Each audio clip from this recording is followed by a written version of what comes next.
Sunday, everybody. Look who's back. It's this guy. We're back, baby. Supporting my scouting combine. We just were down there yesterday. Derek Solmonson, Brody Solmonson. I had a wonderful, fantastic time. Woo! Can I get a hell yeah, brother? You sure can. Rep and move the chains. We're back. Football's finally back. I know I've been out for 2 weeks. I apologize, but this guy's back. Feeling fresh, so clean. Got my hair cut. Feeling fucking crispy, boy. Let's go. Woo! So, Combine was fantastic. I got a lot to get into in a little bit today. I also want to give a shout out to a couple of my managers who I love. Jennifer. I got to give a shout out to my manager, Brianna Smith. She's fantastic. Aaliyah, you keep killing it. You go, girl. Slay. Big dog in the house. Let's go. So, Combine yesterday. I was there. And I got to tell you, the guy that really disappointed me was Will Howard yesterday. And, you know, I put it on Threads yesterday. Whoever follows me on Threads, not a lot of people. It's kind of like Twitter, but for poor people, that's me. So I kind of said yesterday, I'm out on Will Howard. I can't see him going first, second, third round. I see him as a fifth or sixth. I'm sorry, but he just did not impress me yesterday.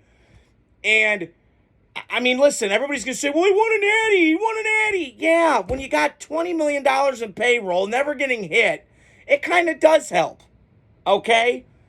And listen, I get his slight, and I talked to my dad about this morning. I was on my long walk today, trying to think of things to talk about for the Combine. And my take is, like, this is why I have beef with Ohio State quarterbacks. What pressure do you face? What adversity do you face? You never have to. You're the best team in that conference by far. You got inferior players because you can recruit your ass off, like Derek talked about yesterday on our right there and back to the Combine. I'm just out. And he just did not impress me yesterday. His ball was flat.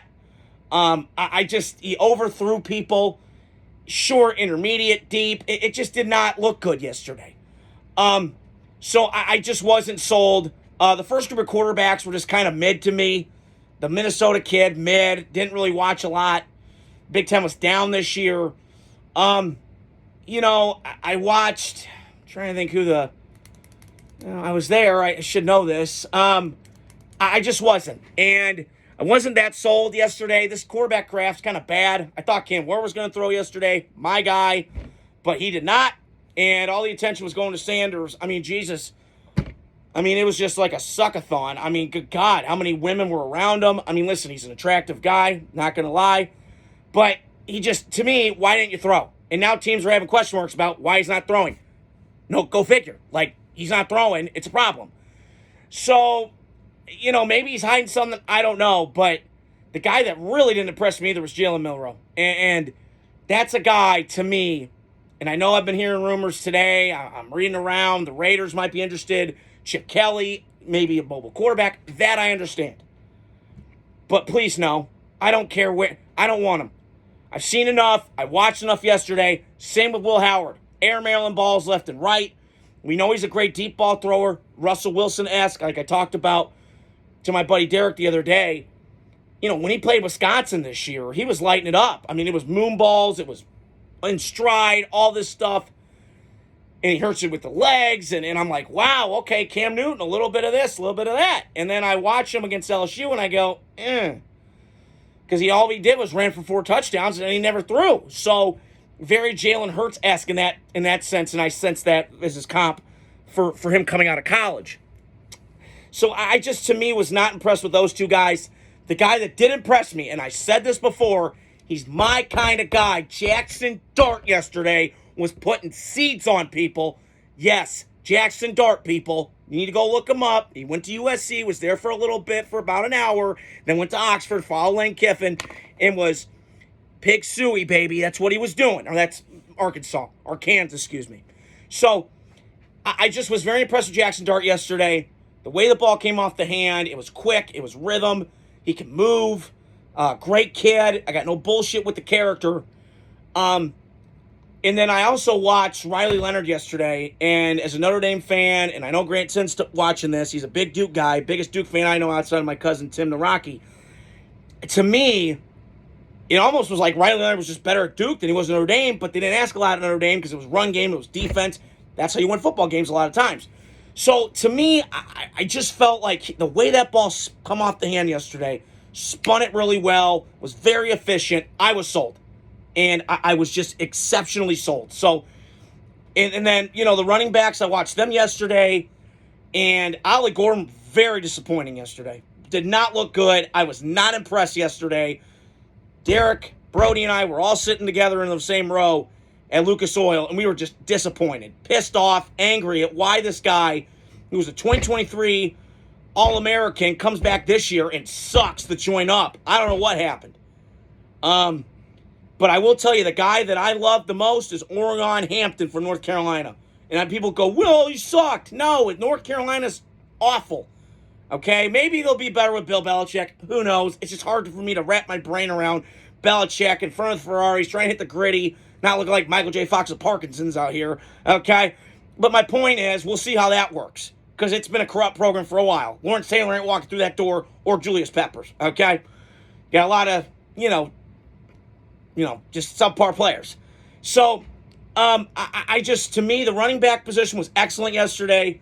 The quarterbacks, to me, were kind of hit and miss. This draft class kind of hit and miss.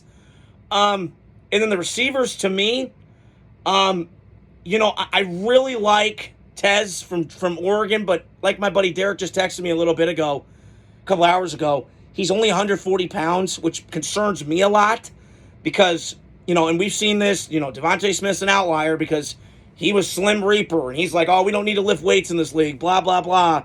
Yeah, coming from a guy who played with Nick Saban. I don't know if he should have said that, but it is what it is. I do believe, though, that he's going to have a hard time in the NFL, separating, beating press coverage, getting off the jam on releases. We'll see how that goes. But I can't judge these quarterbacks because it's hard for me to do that because they don't see the full field. They kind of go half read. But, game tape is one thing. I just listened to one of my pods today. I had so much football content all at once, and I had to soak it all up. Was Lance Zierlein, who's a longtime scout, talked about this, you can watch the tape all day, but you got to see it live. And I saw it live yesterday. And the one guy, I forgot to mention his name, was Tyler Shuck from Louisville. That guy put on a clinic yesterday. He might be quarterback 3, said Jackson Dart. Now, we got the injury concerns. He's had 2 collarbones, the hip drop tackle. He was out, had to learn 5 new systems in three different colleges. He's had a lot of shit going on. He's got 4 degrees. He's buttoned up. He's focused. This is a guy to me that if you can get him 3rd, 4th round, watch out. This kid could be something. Because the way that ball spun off the stand, and I said this before, Michael Penix to me is the best thing I've ever seen live. The way that ball came off the hand, spun it, left-handy, badass, everything about it. I was sold on that kid. And then the receivers, listen, I can't make much about it. I mean, the guys that I've watched this year, this receiver class ain't bad, but it's not great.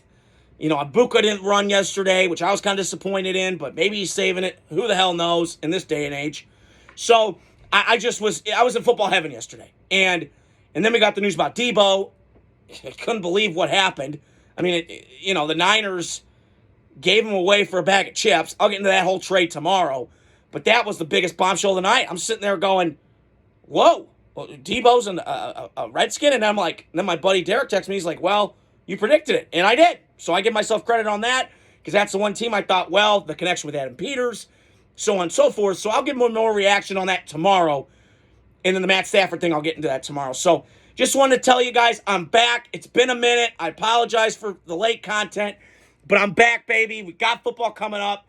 Lots of shit coming up. The Myles Garrett, everything else, trades, free agencies coming up. Football finally is here. It's been a 2-week dead period. God help us. But Sammy Mac's back. Love you guys. Appreciate it. Have a super Sunday. God bless. Godspeed. Adios.